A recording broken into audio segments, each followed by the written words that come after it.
뭐 장내 유익균을 늘려라라는 이제 2부를 시작할 거고요. 아마 3부도 찍어야 되지 않을까. 좀 많이 사진을 찍어서 이런 부분은 좀 모두들 알았으면 좋겠다는 생각이 들어서요. 스포츠카는 순식간에 당신이 원하는 만큼 속도를 내줄 것이다. 하지만 길게 보면 결국 연비면에서는 월등한 프리우스가 오래 달리는데 훨씬 유리하다. 프리우스 뭐 전기차겠죠. 그러니까 이제 너무나도 한 번에 에너지를 다 쏟아부으면 안 좋겠다 이런 얘기를 하는 거고요. 수명이 신진대사율과 반비례한다는 개념은 1900년대 초에 처음 등장했다. 수명을 연구하는 사람들은 그 개념을 삶의 속도라는 용어로 설명했다. 쉽게 말해 빠른 속도로 에너지를 계속 사용하면 금세 소진된다는 개념이다. 양초로 치자면 양초의 양쪽 끝에서 불을 붙이는 것과 같다. 반면 대사율이 낮다는 것은 느려도 꾸준히 가는 전략이다. 그것은 성장기와 휴식기를 번갈아가며 에너지를 생산해내는 자연의 순환적인 속성과 일치한다. 저는 이제 반은 찬성하고 반은 반대하는 것이 실제로 상당히 오래 사는 이제 동물군을 보면은 심장이 천천히 뛰는 그런 거를 뭐 많이 볼 수 있죠. 예를 들어 같으면 이제 거북이가 이제 대표적으로 대명사죠. 느리게 걷는다라는. 근데 이제 쥐새끼 같은 경우는 심장이 너무나도 팔딱팔딱팔딱 뛰기 때문에 뭐 길게 살아야 뭐 1, 2년 정도 보고 거북이는 뭐 몇백 년, 뭐 100년 이상 보고 이런 게 있는데 그래서 심장의 뛴 이런 것하고도 연관이 있는 것은 아닌가. 이제 숨을 많이 쉬면 많이 쉴수록 이 산성도 산소를 마시면 이 혈관에 혈액에 있는 그런 철 같은 게 산화된다. 뭐 이런 얘기도 있었죠. 믿기 힘들다고 해도 이해한다. 내가 하는 말은 지금까지 당신이 알고 있는 상식과 모두 반대될 것이다. 많은 환자가 신진대사율과 신진대사율에 관하여 갑상선 호르몬 수치를 낮춘다고 설명하면 처음에는 불안해한다. 하지만 나는 100세 이상 장수한 건강한 사람들의 체온이 정상 체온으로 알려진 37도가 아니라 35에서 35.5도인 것을 관찰해 왔다라고 하는데 이게 이제 제가 말한 반은 맞고 반은 틀리다라고 위해서 그 정상 체온이 35도가 된다 그러면 분명히 백혈구가 감소를 하게 돼 있습니다. 그 연구 결과에 의하면 또 많은 자료에서 나왔듯이 36.5도에서 0.5도씩 떨어질수록 이 백혈구가 30%씩 줄어든다 그러고요. 이 35도라는 것은 저는 저체온증에 걸린 것은 아닌가라는 이런 혈액이 상당히 그 영향 데미지를 받게 되고요. 그리고 이 저체온증에 오래 유지된다라는 것이 결코 건강할 수 있을까? 그럼에도 불구하고 상당히 좋다고 하니까 저는 어떤 의미에서 이 책을 다 읽고 나서도 좀 이해가 안 가는 부분인데 우리 몸은 무엇보다 에너지를 사용해요. 열을 발생시킨다. 그리고 곧이어 살펴보겠지만 체온은 낮아야 좋다. 쉽게 말해서 우리 몸은 신진대사율을 높이고 열을 생산해서 에너지를 낭비하기보다 에너지를 보존하고 싶어 한다. 물론 이것도 말이 뭐 될 수도 있겠지만 체온이 낮아서 좋다라는 것은 뭐 저는 동의하지 않습니다. 혹시라도 이 책을 이제 신임을 하시고 뭐 이제 오래 사는 법이라는 이제 책의 타이틀을 걸고 하는 거기 때문에 뭐 잠깐 어떤 자극적으로 추운 뭐 물이 닿는다던가 해갖고 그런 식으로 어떤 인체에서 작동하는 그런 시스템을 하기 위해서 모를까 이게 계속해서 저체온증을 유지해야 된다는 건 좀 이해가 안 가네요. 일부 동료들은 신진대사율이 낮아서 더 오래 산다는 근거로서 신진대사율이 낮으면 세포 내 산화 스트레스가 줄어든다는 이유를 꼽는다. 미토콘드리아가 산소를 사용해 에너지를 만들 때 활성산 활성산소 여기서 이제 끝났네요. 104, 107이니까. 그러니까 이제 뭐 여기서 얘기하는 거는 여러 가지 그 체온이 높아지면서 대사율이 높을 때 아무래도 더 많은 에너지 소비가 일어나고 거기에 따른 뭐 이제 뭐 산소에 따른 그 미토콘드리아의 뭐 영향 이런 것들을 얘기를 하고 있는데 뭐 글쎄 뭐 꼭 체온이 낮아야지만 이렇게 그 좋게 이어진다. 이분도 말했듯이 내 말에 동의하지 않을 사람이 있을 것이라면 저는 동의 안 하는 편이고요. 뭐 보시면 아시겠지만 이제 상당한 이제 중증에 걸린 환자들 보면 대부분 체온이 낮거든요. 이분 말대로라면 체온이 높아야죠. 모르겠습니다.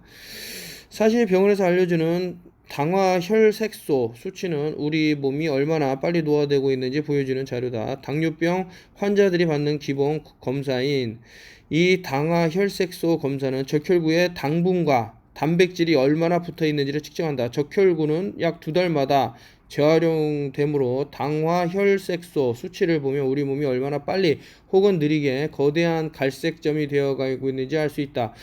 우리 클리닉에서는 당화 혈색소 수치가 5.0 미만이면 진짜 골드스타를 받는다. 당신은 어떤가? 만약 5.6 이상이라면 상당히 곤란한 상황이다. 동물 단백질이 놀라울 정도로 노화를 빨리 일으키는 이유가 하나 더 있다. 하지만 이것은 너무 중요한 문제라 별도로 알아보기 위해 아껴두었다. 다음 신화를 잘 읽어보기 바란다. 여기서 말하는 신화라는 것은 우리가 잘못 알고 있는 부분들을 이제 신화로 빗대어 갖고 말을 하고 있는데, 그래서 여기서도 이제 중요한 게 이제 그 어떤 뭐 단백질 보충이라든가 뭐 어떤 에너지화하기 위해서 육식을 하는 것보다는 채식을 통해서 하는 게 더 유리하다라고 이제 계속 얘기를 하고 있는 거고요.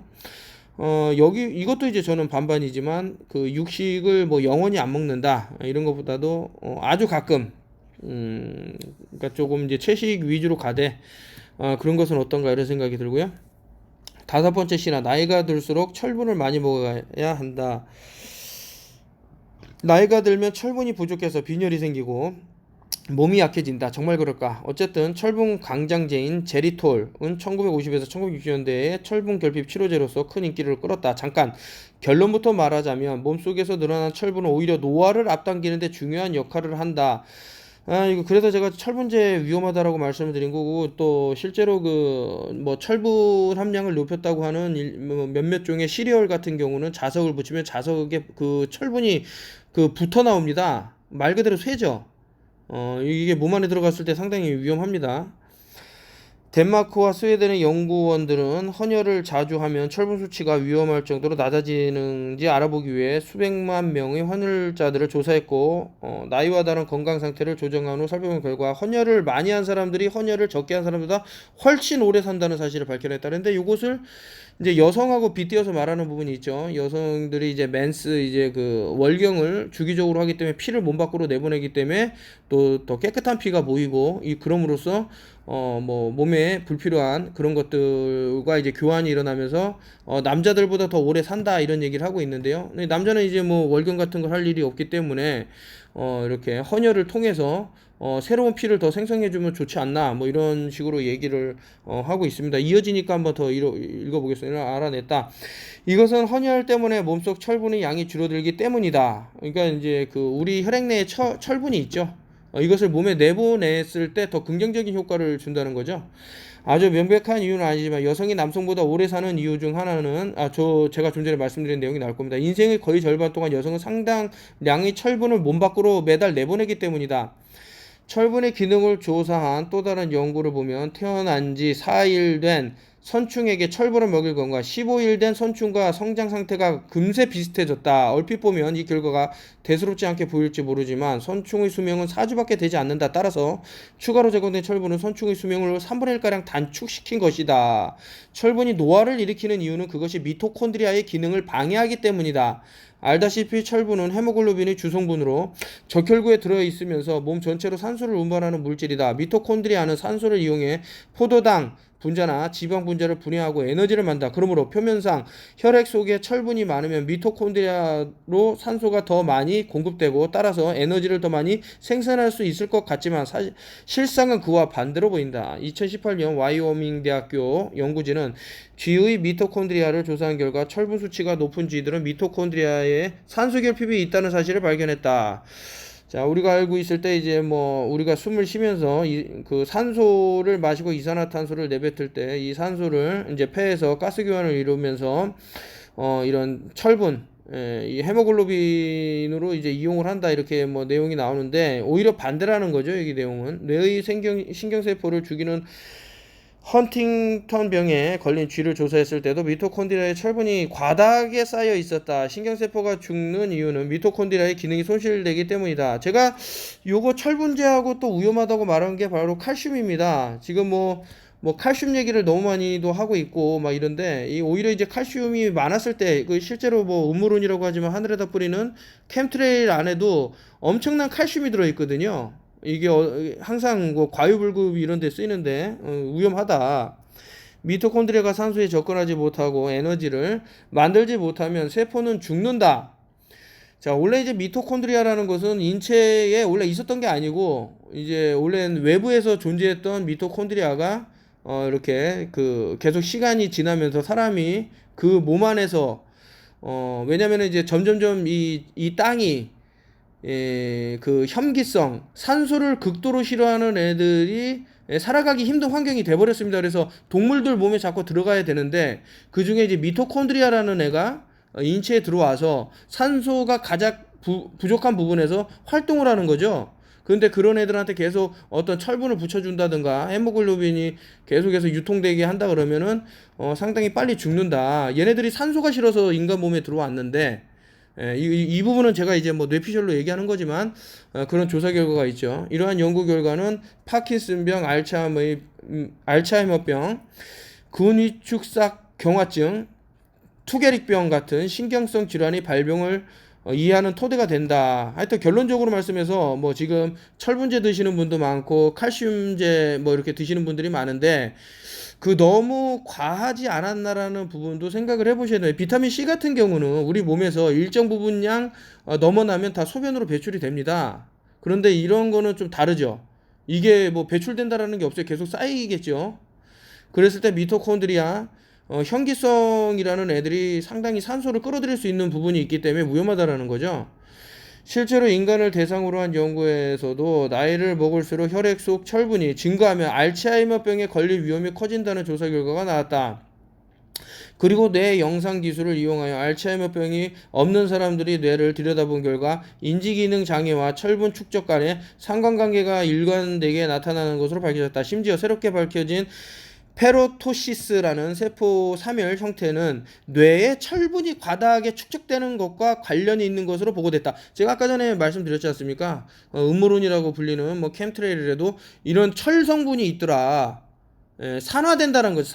산화철 Fe 요게 이제 산화가 되면은 변하겠죠. 그래서 나중엔 삭게 됩니다. 이게 우리 몸에 안에서 삭였을 때 문제가 되는 거예요. 하지만 철분이 뇌 기능에 미치는 효과를 알아본 또 다른 연구에서 파킨슨병 환자가 혈액을 뽑아 가중의 철분 수치를 낮췄더니 파킨슨병 증상이 급격히 좋아진 것으로 나타났다. 철분은 노화를 일으키는데 놀라울 정도로 깊이 관여하며 물론 동물 단백질에 아주 풍부하다. 여러분들이 이제 여기서 말하는 게 식물성 단백질, 동물성 단백질, 그래서 이제 어디를 많이 취해야 되나, 그래서 이제 뭐, 일부 헬스를 하시는, 전문적으로 운동을 하시는 분이 이제 뭐 식물에서 많이 그런 것들을 얻으려고 하는 이유 중에 하나가, 급격한 노화가 있을 수 있기 때문에 이제 이런 말을 하고 있는데, 그러니까 여러분들이 육식을 뭐 드시는 분이 있다면 좀 줄이면 좋다 이거예요. 또 어떤 항생제라든가, 동물에게 어떤 그 주사를 많이 놓기 때문에 이런 것이 우리 몸에 또 쌓이게 되고 거기다 더해서 좀 전에 말씀드린 대로 철분이 너무 과다하다. 이 과다한 것들이 계속해서 쌓였을 때 각종 뭐 뇌질환부터 해서 또 혈액이 또 끈적끈적해지는 그런 부분도 없지 않아 있는 것으로 지금 보이는데요. 재미있는 연구 결과가 있다. 브라질의 연구진이 철분 수치가 높으며 기억 장애가 있는 쥐들에게 부티레이트 나트륨을 주입하자 기억력이 좋아졌다. 자, 기억해두자. 장내 유익균에 좋은 음식을 주면 부티레이트를 생성해 그들이 자매인 미토콘드리아의 에너지를 더 많이 만들라고 보내는 신호로 사용한다. 그렇다면 미토콘드리아에 철분이 쌓여 있다는 것은 자매 간의 통신망이 차단되었다는 증거는 아닐까? 아니면 장내 유익균이 더 행복하고 건강해지면 철분으로 생기는 노화 효과를 일부 차단할 수 있다는 말일까? 놀랍지만 나는 여기 또 넘어가네요. 자, 그러니까 이게 뇌에서 벌어지는 일도 우리 장하고 연결이 된다는 거죠. 그러니까 우리 장이 유익균들이 좋아하는 음식들을 넣어줬을 때 여기서 이제 나오는 그런 물질들이 뇌까지 전달이 돼서 그 철분으로 인해 갖고 이제 일어나는 그런 각종 질병들을 해결하는데 톡톡한 역할을 하고 있고요. 근데 이제 뭐 장내 유익균 가기 전까지 뭐 위도 거쳐야 되고 어쩌고저쩌고 막 거치다 보니까 얘네들이 살아서 도달하는 비율이 너무 적더라. 그래서 어떤 그런 위산에서도 전혀 영향을 받지 않는 뭐 파라바이오틱스라는 것을 제가 또 뭐 안 사셔도 상관이 없고 다른 사셔도 상관없으니까 일단 알아는 보세요. 제가 홈페이지에다가 올려놨기 때문에 나도 장내 유익균이 대부분 살아서 도달하기를 원한다라고 생각을 하시면은 그거를 참고하시면 좋을 것 같습니다. 이들은 운이 좋았거나 직감이 뛰어난 것 같다, 아니면 식성이 독특했거나 이유야 어쨌든 그러한 식문화가 그들이 그렇게 건강하고 오래 살 수 있게 한 요인인 것만은 분명하다. 이유를 설명하자면 이렇다. 약 2000년 전 북유럽 일대 소들 가운데 자연 돌연변이가 태어났고 이후로 그 소들이 젖에 포함된 단백질이 카세인 A2에서 카세인 A1으로 변했다. 카세인 A1은 소화 과정 중 췌장에서 인슐린 생성하는 세포에 붙어서 면역 반응을 일으키고 염증을 일으키는 베타 카소모르핀 7이라는 오피도이드 펩타이드로 바뀔 수 있으며 일형 당뇨병을 일으키는 주요 원인이 될 수 있다라고 해서 일단은 이제 당뇨병하고 이제 가장 이런 연관성 있는 게 일단 이제 우유에 대해서 좀 많이 이런 얘기가 나오고 있고요. 그리고 솔직히 당뇨병하고 이러한 어떤 먹지 않아도 되는 음식을 먹어서 발생되는 게 크기 때문에 차라리 굶어라. 이렇게 단식을 통해서 건강을 찾는 경우가 너무나도 많기 때문에 저도 이제 말은 이렇게 하지만 잘 실천은 못하고 있지만 적게 먹을수록 아까 전에 말씀드린 뭐 미토콘드리아에서 벌어질 수 있는 그런 것들 그 나쁜 환경도 줄일 수 있기 때문에. 그리고 싱클레어 박사가 말했던 NAS인가요? 그 약도 실질적으로 여기 나올 겁니다. 이따가 뒷부분에. 그 사람이 하는 얘기를 우리가 굶음으로써 그런 성분이 나온다는 거죠. 우리가 굳이 돈 주고 사 먹지 않아도 그런 성분이 우리 몸에서 자체적으로 굶었을 때 이게 나온다, 이런 말이 뒤에 나올 겁니다. 특히 세계적으로 가장 많이 사육되는 소품종인 홀스타인의 젖에도 이 문제성 단백질이 포함되어 있다. 많은 사람들이 알고 있듯이 우유는 위장장애를 일으키거나 렉틴이 상당히 위험한 거예요, 여러분. 외부 단백질에 대한 우리 몸이 주요 방어 기제 중 하나로 점액을 과잉 생산하게 된다. 하지만 대개는 우유 자체의 문제나 유당인 락토스 때문이 아니라 카세인 A1이 문제다. 어쨌든 이제 우유에 포함되어 있는 요 카세인 A1에 대해서는 조금 알아보시면 좋을 것 같고요. 뭐 저온살균 했기 때문에 뭐 사라진다, 뭐 문제 없다 이러는데 실제로는 그게 아니다라고 뭐 발표한 우유가 당신 건강을 망친다라는 책에서 제가 읽어본 것 같고요. 근데 지금 뭐 대부분 뭐 젖소가 됐든 박모가는 소가 됐든 이제 주되는 사료를 주는 게 보면 옥수수를 이제 주는데, 그렇기 때문에 자꾸 오메가3가 많이 얘기가 나오는 게 지금 이 사료에서 발생할 수 있는 그런 것도 오메가6 지방산이 너무나도 많기 때문에 우리가 평균을 이뤄야 됩니다.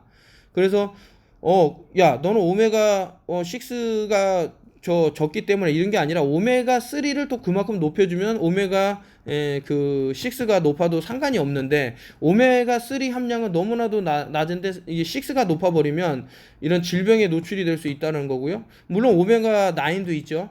그래서 요 골고루 이 세 가지를 맞추면 좋다, 이런 얘기를. 그리고 요 지금 이렇게 인간이 기르는 그런 사육하는 데에는 각종 이제 안 좋은 물질들을 이용을 해서 소들이 병에 걸릴 수 있는 환경에 노출되기 때문에 뭐 항생제를 엄청나게 또 투여하죠. 그런 것이 뭐 우유 안에 들어가고 하기 때문에 좀 이런 카세인 A1이라는 문제에 대해서는 이 부분을 좀 상기하시면 좋을 것 같다. 게다가 일반적으로 사육하는 가축과 그 가축에서 나오는 유제품에는 장내 유익균이 끔찍하게 싫어하는 항생제와 라운드업 같은 제초제 성분이 남아 있다.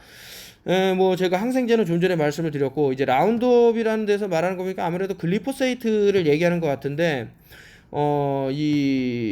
몬산토에서 알루미늄 저항성 씨드를 판매를 하면서 얘네들이 살아갈 수 있어야 되겠죠. 이 제초제에 견딜 수 있는, 그렇게다 보니까 이제 유전자 변형을 거치는데, 그러다 보니까 점점 많은 이런 제초제를 뿌려야 돼요. 얘네들이 다른 잡초는 다 죽이고 자기들이 원하는 작물만 자라야 된다라고 하기 때문에 점점 강력한. 왜냐면은 이 잡초들도 또 내성이 생겨갖고 잘 안 죽는단 말이죠. 한 번 뿌릴 걸 두 번 뿌리게 되고, 두 번 뿌릴 걸 또 네 번 뿌리게 되고, 이 따따블로 올라가다 보니까 결국엔 이 풀을 또 소들이 먹고요.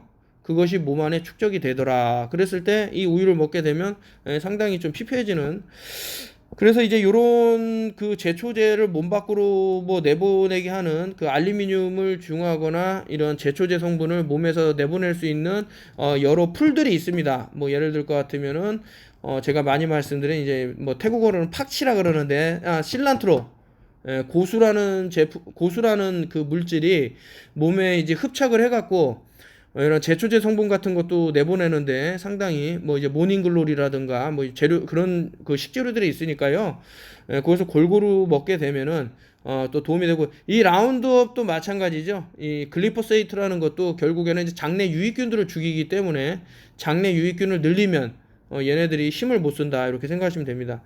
쉽게 말해 유제품의 나중에 살펴본 몇 가지 예외적인 경우를 빼곤 건강한 삶에는 도움이 되지 않는다. 유제품을 꼭 먹고 싶다면 분로 좋은 사람들을 참고하여 소보다 염소나 양에서 나온 유제품을 선택하라. 염소와 양, 물소는 돌연변이 영향을 받지 않았기 때문이다. 제가 그래서 예전에 그 눈이 좋아지는 그 성분으로 이제 뭐 루테인 말고 제가 염소젖이나 아니면 양, 젖 요거를 드시라고 분유로도 나왔다라고 말씀을 드렸는데 지금 기존에 나와 있는 우유의 성분 뭐 카세인 A라든가 이런 것들이 없이 그 뭐 염소 같은 경우는 이 인간의 모유와 100% 일치하는 그런 성분이 다 들어있더라 뭐 이런 얘기 좀 드린 것 같은데요. 건강한 카센 A2 단백질이 아직 포함되어 있다는데 A1이 문제가 있다는 거죠. 이것도 마찬가지죠. 뭐 무엇이 하나가 좋기 때문에 하나만 더 풍부해진다. 그 위험해질 수 있고 이렇게 밸런스가 맞아야 된다. 한 가지 좋은 소식을 전하자면 스위스와 프랑스, 이탈리아산 소들은 대부분 카센 A2를 생성한다. 하지만 대부분 스위스산 치즈가 실제 스위스산은 아니라는 사실을 알아두기 바란다. 그리고 일반 우유는 부디 멀리하라. 특히 아이들은 소에서 나온 우유에는 송아지를 빨리 자라게 할 목적으로 만든 첨가된 IGF-1이 가득하다. 인간은 아주 천천히 자라도록 설계되어 있어서 모유에는 IGF-1 함량이 훨씬 적다. 앞에서 언급했듯이 성장이 빨라지면 여러 가지 면에서 문제가 많아진다. 따라서 결론적으로 우유는 건강에 도움이 되지 않는다. 당신의 건강을 망치는 우유라는 그 책이 아마 타이틀이 조금 제가 잘못 기억하고 있지 모르겠지만 하여튼 읽어보시면 이 얘기도 나와요. 그래서 여러분들이 우유를 선택하실 때는 조금 이제 가격이 더 나가더라도 물론 이제 100% 염소젖 뭐 100% 양젖은 아닙니다. 한 50%는 뭐 딴 게 들어 있지만서도 물론 이제 제품군마다 다르긴 하지만 그래도 덜 몸에는 해롭지는 않을까 이런 생각이고요. 동물 단백질과 동물 지방에 이어 유제품까지 당신이 좋아하는 모든 음식을 먹지 못하게 되었다고 절망에 빠졌는가. 하지만 너무 실망할 필요는 없다. 비건이나 채식주의자가 된다면 더 좋겠지만 그러지 않고도 롱제비티 패러독스 프로그램을 얼마든지 따라올 수 있다라고 했는데 제가 여기 롱제비티 패러독스 프로그램은 따로 소개하지 않겠습니다. 기존에 우리가 알고 있던 내용들이 이제 이게 있고, 그리고 이제 여기서 이제 말한 것들은 좀 구매하기 힘든 한국에는 없는 그런 제품군도 있는 것으로 보이고요. 그리고 이제 대부분이 이런 것을 이제 실패하는 이유가 너무 따라하기 힘들 때 실패를 하거든요. 제가 봤을 땐 너무 따라하기 힘들더라. 우리 몸은 심장에서 뇌, 근골, 어깨, 심지어 피부에 이르기까지 모든 기관이 정확하게 같은 이유와 같은 메커니즘을 통해 늙기도 젊어지기도 한다. 물론 그 모든 것은 우리 장과 관련이 있다. 라고 하는데 제가 최근에 이제 그 텔로미어라는 것을 이제 상당히 좀 보고 있는데 도움이 너무나도 많이 되더라. 뭐 여러분들한테 아직까지 말씀을 못 드렸는데 유튜브에는 당뇨가 300인데 120으로 떨어진다던가 아니면은 뭐 진짜 당뇨 때문에 이가 빠지고 그런 분이 있었어요. 그리고 힘을 되찾아서 이렇게 불끈불끈 막 이렇게 힘이 들어간다던가 텔로미어를 통해서 새 삶을 얻었다 이런 분들이 있기 때문에 아마 8월 중에는 이제 빌 앤드류스 박사가 한국에 올 것 같고요. 이제 온다 그러면 같이 이제 뭐 여러분들도 보실 수 있는 이제 각 지방을 돌면서 순회를 하듯이 이렇게 만날 수 있는 이제 턴오브 패밀리라면은 모든 분들 다 이렇게 초대를 할 거니까요. 좋은 개가 되지 않을까 뭐 이런 생각이 있고, 이거 사진은 좀 너무 제가 처음 주장했다 그런 건강한 동맥벽보다는 건강하지 않은 동맥벽에 콜레스테롤이 20배나 많은 것을 보고 콜레스테롤 섭취가 동맥벽을 손상한다는 주장. 이거 제가 콜레스테롤 얘기인데 이거 우리가 지금 알고 있는 콜레스테롤은 다 잘못됐다고 보셔도 큰 무방할 겁니다. 이제 여기서 이제 나오는 얘기죠. 단정 지을 수 없다 그러는데 이나츠코프의 주장에 이의를 제기한 주요 인물 중 한 사람은 우리에게 친숙한 바로 엔셀 키스다. 엔셀 박사는 포화지방이 혈중 콜레스테롤 수치를 높여서 심장질환을 일으킨다고 생각했지만 식이 콜레스테롤 관련이 없다고 주장했다. 하지만 그의 주장은 반은 맞고 반은 틀렸다.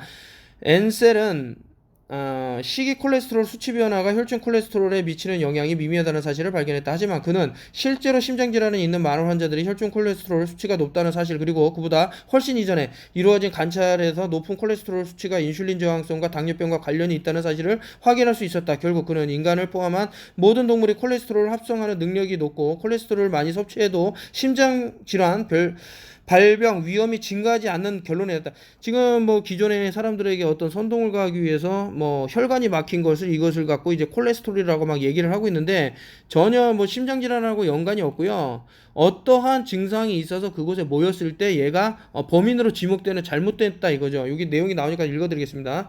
최근 연구에 따르면 콜레스테롤 섭취와 심장질환은 직접적인 관련이 없다. 1990년대 중국 65개 농촌 지역 사람들의 건강과 식습관을 조사한 그 유명한 차이나 스터디는 콜레스테롤 섭취나 높은 콜레스테롤 수치가 심한 심혈관 질환과 관련이 없다는 것을 확실히 보여주었다. 오히려 심장질환과 분명한 관계가 있는 것은 혈중 중성지방 수치였다. 그러니까 여러분들 이제 뭐 요게 진짜 혈중 중성지방 요거를 잘 보셔야 되는 거죠. 이것은 잠시 후 자세히 살펴보겠다. 프레맹햄 심장연구는 심혈관 질환 발병 위험에 관한 매우 신뢰할 만한 종단적 연구로서 현재 3대째 사는 메사추세츠주의 한 작은 마을 주민을 대상으로 1948년부터 시작됐다. 이 연구 결과에 따르면 적혈구 세포막에서 발견되는 오메가3 지방산의 총량인 오메가3 지표 혈중 콜레스테롤 수치보다 심장질환을 훨씬 잘 예측했다. 이전 2개월 동안 혈중 오메가3 지방산 EPA 및 DHA를 측정해서 오메가3 지표가 가장 높게 나온 사람들을 오메가3 지표가 가장 낮게 한 사람들보다 사망률이 거의 3분의 1이나 적었다. 오메가3 지방산은 항염 효과가 있으므로 심장질환을 예방한다고 해도 무리가 아니다. 하지만 자료를 분석한 연구진은 오메가3 지표 대신 콜레스테롤 수치를 넣고 같은 통계 모형을 살폈더니 콜레스테롤 수치와 심장질환 사이는 아무런 관련이 없었다. 뭐 좋은 콜레스테롤, 나쁜 콜레스테롤 의미가 없다라는 겁니다, 여러분. 이거 갖고 뭐 심장이 막혔네. 그래도 이제 뭐 나중에는 사람들 더 병들게 하려고 하는 건지 모르겠지만 아주 좋은 그 코코넛 오일 같은 경우도 상당히 이제 지적을 받았었는데 전혀 그렇지 않다라는 겁니다. 콜레스테롤이 심장질환을 일으키는 원인이 아니라면 심장질환을 앓고 있는 사람들은 동맥에 쌓여있는 플라그에 왜 콜레스테롤이 끼어 있을까? 나는 심장수술의 대부인 마이클 드베이커 키 박사를 통해 알게 된 사실을 환자들이 자주 설명해준다. 말년이지만 뒤늦게라도 그는 만난 게 내겐 큰 영광이었던 드레이키 박사는 이미 1950년대에 콜레스테롤은 심장질환과 아무 관련이 없으며 단지 혈관 표면에 생긴 염증 반응에서 우연히 발견되는 것일 뿐이라고 설명했다. 이 말을 이해하려면 콜레스테롤 자체를 좀 더 정확하게 살펴볼 필요가 있다라고 하면서 이제 설명을 쭉 했고요. 뭐 일단 뭐 여기 이어지나 봅니다. 그 뭐 한 칸 띄어서 이어지지만 그렇다면 심장학계 동료들과 일반 의사들을 포함해서 많은 사람들이 왜 아직도 콜레스테롤 수치가 높으면 심장질환이 생긴다고 믿고 있을까? 이 문제는 이렇게 생각해 볼 수도 있다. 외계인이 있다고 한번 상상해 보자. 그들은 지구 주위를 돌면서 지구에서 일어나는 일을 관찰해서 상부에 보고한다. 그러면 차 사고가 일어난 현장에서 구급차가 있는 장면을 목격할 수 있을 것이다. 차 사고가 생기면 주변에 늘 구급차가 있을 테니까 말이다. 차 사고를 떠올리면 구급차가 자연스럽게 연상되지만 그렇다고 구급차가 차 사고를 일으키는 원인은 아니다. 이 이상한 말로 들리겠지만 심장질환이 있을 때 정말 이런 일이 우리 몸에서 벌어진다. 바로 경찰들이 외부 침입자와 싸우며 혈관을 공격할 때 구급차 역할을 하는 콜레스테롤이 그 현장 주변에 있다가 목격되는 것이다. 콜레스테롤이 동맥 플라그에 쌓이는 것은 이 때문이다. 즉 콜레스테롤이 플라그에 쌓이게 만드는 원인이어서가 아니라 경찰들이 침입자를 공격해 교통이 마비되면서 크고 작은 트럭들이 모두 이 현장에 갇혔기 때문이다. 현명하게도 1950년대부터 이 사실을 알았던 드레이비키 박사는 그래서 콜레스테롤이 심장질환을 일으키는 원인이 아니며 우연히 범죄 현장에서 있다가 목격된 죄밖에 없다고 설명했다. 내 동료 중 많은 이들은 콜레스테롤 심장 질환자들을 일으킨다는 증거로 콜레스테롤 생성 억제인 스타틴을 복용할 때 콜레스테롤 수치가 낮아지고 동맥 플라그가 약간 줄어들기도 한다는 점을 지적한다. 자, 여러분 제가 그 턴오프 TV 7년 전부터 이 약 얘기는 했을 거예요. 이 스타틴 계열 약물이 이거 정말 오히려 이게 건강을 망친다 이런 얘기를 쭉 했었는데요. 자, 이분은 어떻게 얘기하나 봅시다. 하지만 나는 오히려 그래서 콜레스테롤이 심장질환과 관계없다고 믿는다. 우리는 과거에 콜레스테롤 수치가 낮아지면 심근경색 발병률도 낮아진다고 생각해서 스타틴을 복용하면 콜레스테롤 수치가 낮아지므로 심장질환이 출현되고 생각했다. 하지만 앞서 말했듯이 연상작용과 인과관계는 의미가 다르다. 사실 스타틴의 효과는 염증을 낮추는 데 있다. 염증이 적어지면 전투 현장에서 목격되는 콜레스테롤도 적어진다. 스타틴이 효과가 있는 것은 그것이 톨류시 수용체를 발현하지 못하게 차단하기 때문이다. 기억하겠지만 톨류사 수용체는 면역계가 우리 몸에서 들어온 방문객이 아군인지 적군인지 구별하는 데 사용되는 스캐너이며 패턴을 사용해서 아군과 적군을 구별한다. 특히 지질다당류 및 지질다당류와 비슷해 보이는 것들을 찾아다니거나 그들을 보게 되면 즉시 비상경보를 울린다. 사실 스타틴은 톨류사 수용체가 경찰을 부르지 못하게 막는 역할을 한다. 그래서 결과적으로 염증이 적어지고 플라그가 적게 쌓여 콜레스테롤도 적게 발견된다. 하지만 LDL 콜레스테롤이 감소하는 것은 스타틴 부작용일 뿐이며 심장질환 치료에 효과적인 방법이 아니다. 그리고 아커만시아 뮤니필라 박테리아에도 다시 한번 고마움을 전하자. 점액질을 좋아하는 이 박테리아는 동맥경화가 있는 쥐를 대상으로 이루어진 연구에서 동물성 지방 함량이 높은 서구식 식단으로 먹이를 먹는 경우에 심장질환 예방을 한 것으로 밝혀졌다. 이 얼마나 고마운가. 어쨌든 여기 스타틴 약은 아무리 얘기를 해도 지나치지 않은 게 한번 잘 그 자료를 찾아보시면은 빨리 사람을 늙게 하고요. 여러 가지 문제를 발생시킨다고 나왔으니까 한번 알아보십시오. 이제 나를 포함한 많은 과학자가 자가면역의 공격으로 혈관벽이 손상될 때 콜레스테롤이 손상된 혈관벽을 보수하는 패치로 사용된다고 믿고 있다. 자, 여러분 보십시오. 이거 자꾸 콜레스테롤이 안 좋다 그러지만 오히려 보수를 하는 데 쓰인다 그러네요. 저 벽 같은 데를 혈관벽을. 혈액 속에 지질당류가 많을수록 콜레스테롤도 많아져서 지질당류와 결합해 위험을 예방한다는 사실을 입증한 연구자료도 있다. 특히 몸속의 염증이 아주 심해져서 폐혈증 환자들의 경우 콜레스테롤 수치가 순식간에 급증한다는 사실도 매우 흥미롭다. 어쩌면 콜레스테롤은 우리 몸에 침입한 나쁜 균을 흡수해주는 몸 자체의 방어 시스템인 것이다.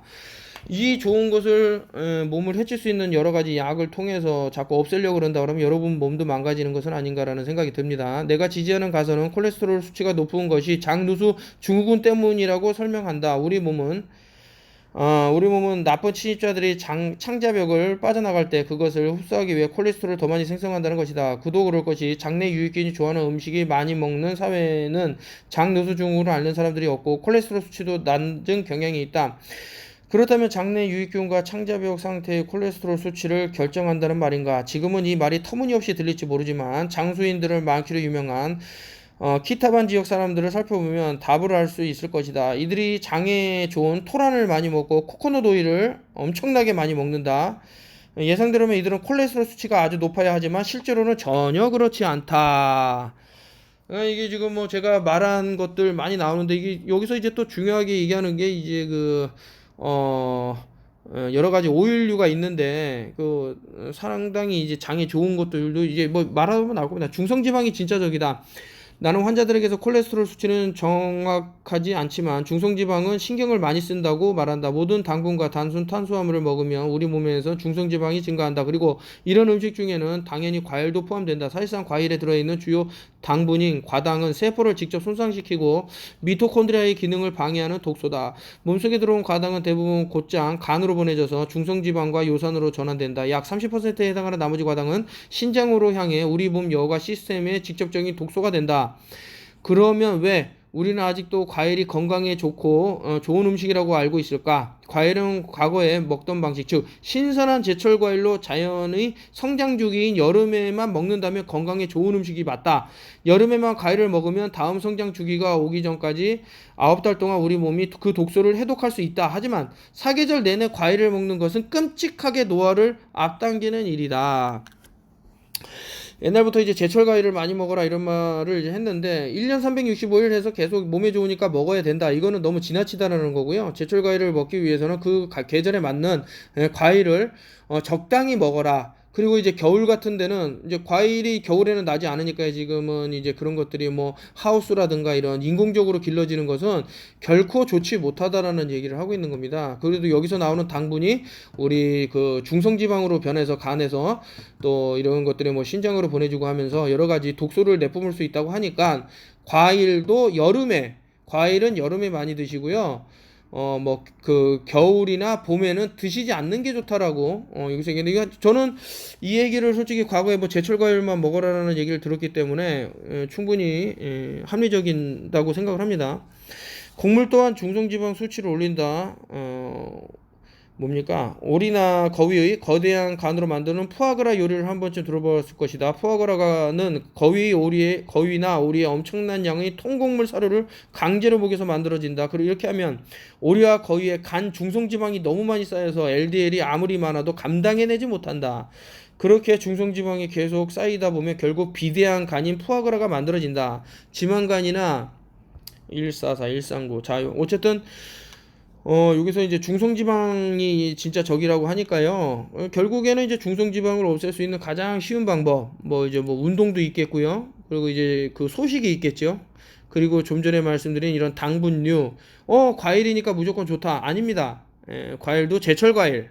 그리고 겨울에도 그냥 무지막지하게 먹는다 그러면 이거는 당뇨로 가는 직행한다라고 이제 보여지고요. 미생물균체와 세포의 에너지 수준을 감지하면 mTOR가 우리 몸에 음식이 충분하다 신호를 보내면 세포는 성장을 우선시하므로 우리 몸은 주위를 살펴보며 이상하거나 이상해 보이는 세포를 제거할 기회가 없다. 우리 몸에는 늘 이상하고 비정상적인 세포가 있기 마련이라서 이것은 말 그대로 아주 치명적인 문제가 된다. 비정상 세포가 있는 것이 정상이다. 정상적이지 않은 것은 음식이라는 에너지를 끝없이 공급해서 비정상 세포의 성장을 부추기는 것이다. 우리는 규칙적이고 일시적으로 에너지를 제한함으로써 비정상 세포를 제거하고 우리 몸이 리셋할 기회를 꼭 제공해야 한다. 뭐 결론적으로 말씀드리면 이것도 마찬가지네요. 이런 뭐 세포에 영향을 줄 수 있는 것들은 뭐 현대에 들어와서 계속해서 이제 뭐 제초제를 뭐 무지막지하게 뿌리고 있고 뭐 환경 호르몬이라든가 이제 뭐 계속해서 많이 이렇게 소득을 늘리려다 보니까 좀 뭐 심지어는 불법적인 일까지 하게 되는 그런 건데 어쨌든 우리가 적게 먹게 된다면 이런 것을 몸에 들넣게 되기 때문에 우리 몸이 혹사하는데 뭐 췌장을 쉬게 해줘야지 췌장에서 계속 인슐린 분비를 하다 보면은 망가지게 돼 있기 때문에요. 췌장도 좀 쉬게 해줘라. 가장 좋은 방법은 이제 뭐 많이 알다시피 저녁을 안 먹는 방법이 저녁을 안 먹게 되고 밤에 또 잠을 자게 되면 또 아침까지 이어지는데 또 아침까지 안 먹게 되면은 이 공복 기간이 엄청나게 길어지거든요. 그랬을 때 우리 몸은 자체적으로 힐링하려는 그런 게 있죠. 면역 시스템이 있죠. 그래서 얘네들이 더 활동적이다. 그래서 1일 1식의 가장 좋은 모델은 뭐 이제 점심을 한 끼를 먹는다던가 아니면 이제 뭐 저녁을 먹는데 아주 간단하게 먹으면서 뭐 어떤 분은 뭐 식초를 먹으면 몸이 망가진다는데 절대 아닙니다. 식초가 정말 너무나도 많은 분들이 이것은 경험해 본 건데 특히 이제 유기농 사과 식초를 티스푼으로 욕심 부리지 마시고 티스푼 하나만 250ml 물에다가 이렇게 섞어서 마시게 되면 장에서 좋아하는 그런 것들이 많이 발생을 하기 때문에 뭐 금상첨화지 않을까. 아이러니하게도 에너지를 제한하는 것이 미토콘드리아가 건강하고 암이 없는 세포를 위해 더 효과적으로 에너지를 생산하게 만드는 길이다. 지금도 미토콘드리아는 그들이 자매인 장내 유기균이 우리가 먹은 음식으로 분해하고 보내는 분자로부터 에너지를 생산하기 위해 끊임없이 일한다. 하지만 보내지는 음식 분자가 너무 많으면 속도를 따라잡기 힘들다. 이것도 마찬가지죠. 이것도 소식. 하지만 보내는 음식 분자가 너무 많으면 속도를 따라잡기 힘들다. 기억하고 있겠지만 우리가 당분이나 단백질을 먹으면 췌장에서 분비된 인슐린이 그 당분을 세포로 유도해 미토콘드리아가 그것을 처리할 수 있게 한다. 하지만 세포마다 접속 장치가 가득 차면 인슐린은 남은 당분을 어디에 두어야 하므로 결국 나중에 대비하여 지방으로 저장한다. 이것은 인체가 지닌 훌륭한 시스템이기는 하다. 하지만 계속해서 당분과 단백질 혹은 WGA를 많이 먹으면 당분을 지방으로 전환하기 위해 췌장에서 점점 더 많은 인슐린을 분비한다. 이것이 바로 인슐린 저항성이 생기는 근본 원인이며 포도당 분자가 과다해지는 결과를 만든다. 그렇다면 남은 당분을 가져가서 자신이 성장에 이용하고 싶어 하는 것은 무엇일까? 그렇다. 바로 암세포다. 그렇다면 암세포가 자라도록 작용하는 것은 무엇일까? 정답은 바로 인슐린. 그래서 이 인슐린은 다른 말로 또 다른 성장 호르몬이라고 할 수 있다. 암세포에는 인슐린이 훌륭한 영양제인 셈이다. 안 걸리신 분이 계속해서 과식을 하거나 이제 설탕 같은 거를 드시게 되면 췌장에서 계속해서 인슐린을 분비하기 때문에 결국에는 암이 점점점 자란다라는 거죠. 그래서 글쎄 뭐 설탕 많지 암을 키우는 게 없다. 점점점 몸을 산성도로 만드는 것도 이제 설탕이 하는 몫이 아닌가. 건강관리에서 열정적인 많은 사람이 이 시스템을 속이려고 당분 섭취를 줄인다. 그래서 미토콘드리아가 몸에 저장된 지방을 대신 활용하게 하려 하는 것이다. 앞에서도 밝혔지만 케토시스라는 이 과정은 실제로 미토콘드리아가 더 효율적으로 에너지를 생산하기에 하는 방법이다. 따라서 기본적으로 이 방법도 괜찮은 생각이다. 나도 좋은 속임수는 언제나 찬성한다. 하지만 문제가 있다. 미토콘드리아는 지방세포에서 지방을 직접 처리하지 못한다. 우리 몸은 몸에 저장된 지방을 쓸 수 있는 지방 형태인 케톤으로 바꿔야 하는데 그러려면 호르몬 민감성 지질 분해 효소라는 물질이 필요하다. 이 효소는 호르몬 민감성이라는 이름처럼 인슐린이라는 호르몬에 민감하게 반응한다. 따라서 인슐린 수치가 낮을 때만 작용한다. 인슐린 수치가 만성적으로 높으면 인슐린이 이 효소를 차단해 지방 저장고에서 지방을 꺼내지 못한다. 이런 문제도 있다. 인슐린 저항성이 생겼을 때 단식을 하거나 탄수화물의 섭취를 줄이면 미토콘드리아가 아주 많이 불편해한다. 몹시 마를 때 목이 몹시 마를 때 물이 한 방울도 없는 상황과 같은 것이다. 그래서 저탄수화물 다이어트를 시도하는 많은 사람들이 저탄수화물 플루 현상을 겪는다. 그렇다면 인슐린 수치가 낮을 때는 언제인가? 바로 당분이나 단백질을 먹지 않을 때다. 이때가 되어야 우리 몸은 마침내 지방 저장고 깊숙이 들어가 미토콘드리아에 먹일 케톤을 생성한다. 하지만 고단백 다이어트를 하게 되면 당분과 단백질이 인슐린 수치를 올리기 때문에 우리 몸에서 케톤이 잘 생성되지 않는다. 그래서 현재 우리가 행하는 케토제닉 다이어트가 알고 보면 케톤체를 형성하게 해주는 제대로 된 케토제닉 식단이 아닌 경우가 많다. 많은 경우 과도하게 단백질 섭취를 권장하고 특히 그 단백질을 동물 단백질로 형태로 섭취하다고 권장한다. 안타깝지만 이 방법은 암세포의 성장도 도움을 준다. 라고 하면서 이제 제가 이제 읽어드릴게요. 암과 면역의 관계 하면서 쭉 나오는데 자 이제 최강의 식사라는 거를 갖고 이제 뭐 누구라고는 말씀 못 드리지만 이제 건강에 관련돼서 이제 유튜브를 하신 분이 계셨는데 실제로 이거를 하고 그 몸이 좀 망가지신 분들이 꽤 있고 뭐 이걸 갖고 성공한 분들도 있다고 하니까 뭐 다른 말씀은 안 드리지만 여기서 나온 얘기가 뭡니까? 여기 지금 요 케톤에 대한 잘못 쓰임새로 인해서 또 암까지 생성될 수 있다고 하니까 어느 한 가지만 갖고 이것이 100% 옳은 결과를 가져온다라고 믿으시면 안 되고요. 그래서 책을 여러 가지 보면은 좋다 뭐 이런 말씀을 드리는데 요 최강의 식사는 저도 한 2번 정도 읽어봤는데 문제점이 있어요. 아까 전에 이제 말씀드릴 것 같으면은 뭐 이제 계속해서 이 단백질을 어디서 섭취하느냐가 또 중요한데 육식에서 이제 섭취하는 그런 부분들 물론 이제 이것을 통해서 뭐 실제로 다이어트에 성공한 분이 있다고 합니다. 하지만 그 우리 몸은 또 어떻게 변했을지 아까 전에 뭐 미토콘드리아라든가 장내 유익균이라든가 이런데도 어떤 변화가 있을 수도 있다. 요 뭐 더 말씀을 드려야 되는데 이 책은 제가 한번 저 밑줄 친 게 있으니까요. 그거를 읽어드리면서 이런 부분은 좀 잘못됐다 이런 부분을 설명드리도록 오늘은 요까지만 하고요. 사진을 너무 많이 찍어놨어요. 그래서 다음 3부에서 마치도록 하겠습니다. 예, 감사합니다.